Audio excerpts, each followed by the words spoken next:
Buddy, today I am going to cook rice.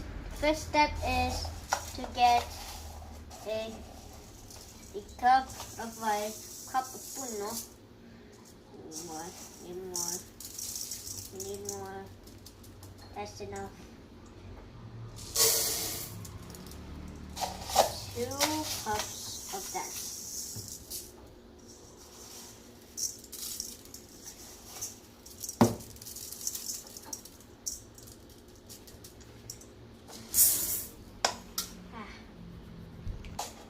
Then step 2 is to add water.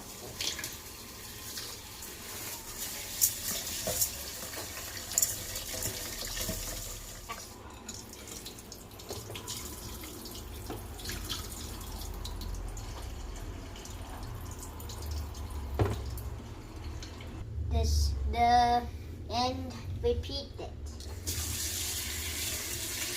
Then you just have to repeat it. Check them over and over again.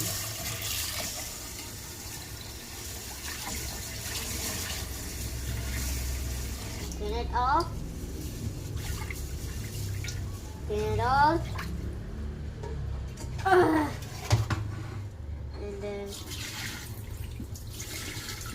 put it out. Look.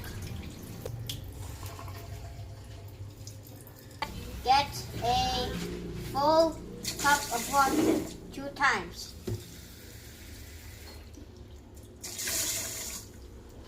Now you have to mix it again. This is from step 4. It's just like step 4, but you have to make sure it's distributed. That's step 6. Cover it up. Teleported to the. So like us put it in. And that is how to cook rice.